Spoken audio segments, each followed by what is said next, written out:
Hey everyone, have you ever really thought about the population of India? It's one of the most complex and fascinating human stories on the planet. Today, we're going to dive deep and try to deconstruct this incredible history that's literally woven into the DNA of the subcontinent. Let's get into it.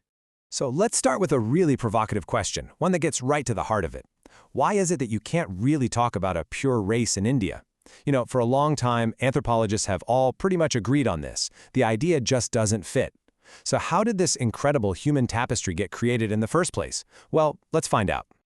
To really get to the bottom of this, we've got to start with one key concept that social scientists use all the time when they talk about India, and that's the idea of a racial mixture. So let's break down what that actually means. Okay, so the most important part of this definition is the phrase long-term. We're not talking about something that happened over the last few hundred years. We are talking about thousands upon thousands of years of different groups of people arriving, settling, and mingling with each other. This idea of a deep, ancient racial mixture is the bedrock for understanding pretty much everything else we're going to talk about. So you can just imagine, right? Early anthropologists are looking at this unbelievable diversity and thinking, whoa, okay, how do we even begin to make sense of all this? Well, what they tried to do was create a system. They tried to classify and identify the main groups that they believed were the original ingredients in this big mixture. Let's take a look at what that old school framework looked like. All right, so this table here is basically that early attempt at categorization. You can see they identified 6 main groups. You've got the Negrito, who are thought to be some of the most ancient people there, and the Proto-Australoids, who make up a huge part of India's tribal populations. Then, of course, there's the Mongoloid influence up in the northeast, and finally these other 3 groups, the Mediterranean, the Western Brachycephals, and the Nordic, who they believe came in later from West and Central Asia. It all looks pretty neat and tidy, but it definitely raises a huge question. And that brings us to the most important point. We've seen this historical model, but does it actually hold up to modern science? Really, can you tell the whole story of a person's ancestry just by looking at their skin color or the shape of their nose?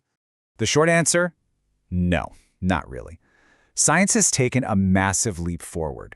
Today, genetics gives us this incredibly powerful and much more precise way of looking at things. So instead of just looking at features on the outside, we can now read the story that's written inside our very own DNA. This slide really gets to the core of this modern understanding. On one side, you have the old concept of race, this idea of a fixed biological category. Honestly, it's just not seen as very scientific anymore. On the other side, you have terms like ethnic group or genetic mixture. These are just so much more accurate because they account for the whole picture: shared culture, shared ancestry, and of course, the shared genetics that bind people together. So why is India such a perfect example of this incredible genetic mixture? Well, this slide lays it out. For thousands of years, the subcontinent was never isolated. It was a crossroads for the world.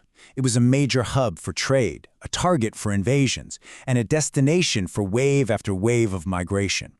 And every single group that came left its mark, adding its own unique signature to the genetic pool. Which brings us to the big finale of our story today. When you take all of this history, all of this migration, all this mixing, what's the end result? What's the real takeaway from this great mixture?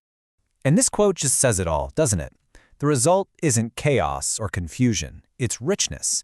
India's mind-blowing variety, all of the different cultures, languages, foods, and traditions, it's a direct result of this deep, complicated history. In the end, this diversity isn't a problem, it is its greatest strength. So, we'll leave you with one final thing to think about. In our world today, which can feel so focused on what divides us, what can this incredible ancient story of unity through diversity teach us about how we can all live together now? It's definitely something worth considering. Thanks for tuning in.